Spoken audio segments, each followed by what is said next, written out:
মানে হ'ল ইকো মানে ইকনমিক্স, পঞ্জীয়া মানে হ'ল পঞ্জী স্কিম।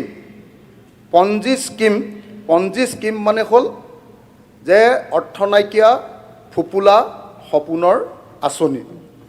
চাৰ্লছ পঞ্জী নামৰ মানুহ এজনে আমেৰিকাৰ, তেওঁ 1920 চনত এনেকুৱাকৈ মানুহৰ পৰা পইচা তুলিবৰ কাৰণে এনেকুৱা কিছুমান পঞ্জী স্কিম, যেনেকৈ আমাৰ সাৰদা স্কিম, যেনেকৈ আমাৰ ৰ'জ ভেলী, এনেকুৱা 2 নম্বৰী স্কিম বনাই মানুহৰ পৰা পইচা তুলিছিলে। আৰু এতিয়াও মই আজি আমাৰ ৰাজ্যপাল ডাঙৰীয়াৰ যিটো ভাষণ শুনিলোঁ, তাৰ ভিতৰত যিখিনি কথা আছে সেইবিলাক চাই দেখিলোঁ যে ৰাজ্যপাল ডাঙৰীয়াৰ ভাষণটো হ'ল ইকো পঞ্জীয়া বা চলাহী কথাৰ তালিবাজি আঁচনি। মই নাম দিছোঁ চলাহী কথাৰ তালিবাজি আঁচনি। আটাইতকৈ ডাঙৰ কথা, গোটেই ভাৰতবৰ্ষ আৰু অসম এই মুহূৰ্তত জৰ্জৰিত হৈ আছে মূল্যবৃদ্ধিৰ কাৰণে।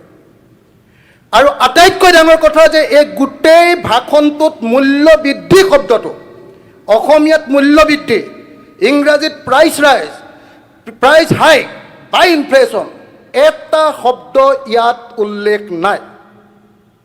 গতিকে যি সময়ত অসমৰ জনতা আটাইতকৈ বেছি ডুবি আছে অৰ্থনৈতিক সংকটত, গেছ চিলিণ্ডাৰ এটা কিনিব পৰা নাই, বস্তু বাহানিৰ দামৰ কাৰণে মানুহৰ অৱস্থা বেয়া, তাত মূল্য বৃদ্ধি ৰোধ কৰিম এই শব্দটো বাদেই মূল্য বৃদ্ধি শব্দটো ব্যৱহাৰ নকৰাৰ কাৰণে 30 পৃষ্ঠাৰ ভাষণ দিছে, তাত মূল্য বৃদ্ধি শব্দটো উল্লেখ নাই। আৰু সেইকাৰণে মই কৈছোঁ যে এই ভাষণটো হ'ল আচলতে এটা চলাকী কথাৰ তালিবাজি মৰা আঁচনি। এতিয়া এই ভাষণত আৰু কি নাই? 6 জনগোষ্ঠীৰ জনজাতিকৰণ অসমৰ আটাইতকৈ গুৰুত্বপূৰ্ণ এটা বিষয়, লগতে কলিতাসকলৰ নাথযোগীসকলৰ জনজাতিকৰণো এটা গুৰুত্বপূৰ্ণ বিষয়। গোটেই 30 পৃষ্ঠাৰ ভাষণ আপুনি চাওক, তাত এটা শব্দ নাই 6 জনগোষ্ঠীৰ জনজাতিকৰণ। আজি অসমৰ যিসকল ট্ৰাইবেল লোক আছে, প্লেইনছ ট্ৰাইবেল, ৰাভা, তিৱা, দেউৰী, মিচিং, তেওঁলোকৰ যি স্বায়ত্ব শাসন ব্যৱস্থা, সেই স্বায়ত্ব শাসন ব্যৱস্থাক সংবিধানসন্মত কৰিব লাগে বুলি প্ৰত্যেকটো জাতিয়ে কৈ আছে। ইয়াত এটা শব্দ নাই মিচিঙৰ বিষয়ে, তিৱাৰ বিষয়ে আৰু ৰাভাৰ বিষয়ে, যে এওঁলোকৰ স্বায়ত্ব শাসন ব্যৱস্থাক সম্পূৰ্ণৰূপে সংবিধানসন্মত কৰা হ'ব বুলি এটা শব্দ নাই। অধ্যক্ষ ডাঙৰীয়া এই যি ভাষণ দিছে তাত কৈছে, এটা সপোন দেখুৱাইছে, 2028 চনত বোলে আমি 10 লাখ কোটি টকাৰ এখন আপুনি ৰাজ্য হৈ যাম। 10 লাখ আমাৰ ইকনমি 10 লাখ কোটি টকাৰ হ'ব। আমাৰ বাৰ্ষিক বৃদ্ধি বোলে 16% কৈ বাঢ়ি গৈ আছে।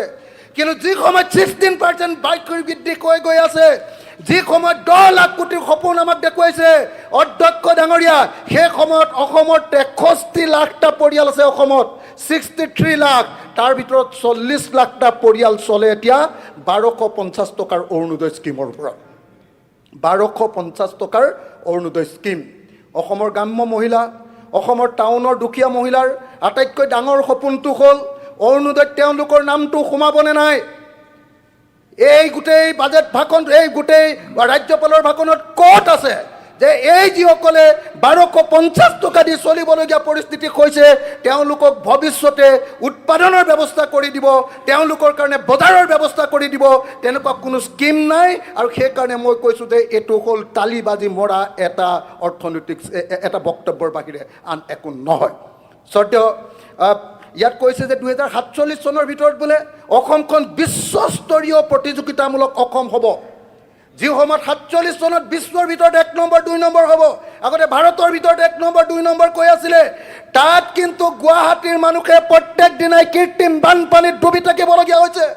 মোৰ শিৱসাগৰ, মোৰ যোৰহাট, মোৰ ডিব্ৰুগড়, প্ৰত্যেকখন জিলা সদৰৰ প্ৰত্যেকখন টাউনত প্ৰত্যেক মিনিটতে বানপানী হয়, কৃত্ৰিম বানপানী হয়। তাৰ বিষয়ে ইয়াত এটাও শব্দ কোৱা নাই। শ্ৰদ্ধেয় অধ্যক্ষ ডাঙৰীয়া, ইয়াত কোৱা হৈছে পৃষ্ঠা নম্বৰ 6 যে অসমত বিদ্যুৎ ৰাহি ৰাজ্য কৰি দিব, ৰাহি ৰাজ্য কৰি দিব। কিন্তু এতিয়া 10-12 ঘণ্টা অসমৰ মানুহৰ বিদ্যুৎ নাই। কৈছে যে আমি স্মাৰ্ট মিটাৰ দিছোঁ, আমাৰ স্মাৰ্ট মিটাৰ ইমান স্মাৰ্ট যে ছাৰ আমাৰ কাৰেণ্ট যোৱাৰ আগতে, ঘৰলৈ কাৰেণ্ট যোৱাৰ আগতে আমাৰ স্মাৰ্ট মিটাৰে আমাৰ পকেটৰ পৰা স্মাৰ্টলি পইচা লুটি লৈ গুচি যায়। শ্ৰদ্ধেয় অধ্যক্ষ ডাঙৰীয়া মুখ্যমন্ত্ৰীয়ে এই বাজেট ভাষণত কৈছে যে 1,64,000টা ল'ৰাক চাকৰি দিলো কৈছে যে আৰু 5 বছৰত 2 লাখ মানুহক চাকৰি দিম কিন্তু আজিৰ দিনটোত অসমৰ নিবনুৱাৰ সংখ্যা 36 লাখ আজি অসমৰ প্ৰত্যেকজন হ'ল হাজিৰা আৰু মোৰ আজি এই সদনত উপস্থিত থকা মোৰ অতি শ্ৰদ্ধাৰ মোৰ বিধানসভাৰ সদস্যসকল অধ্যক্ষ মহোদয় পইণ্ট অফ অৰ্ডাৰ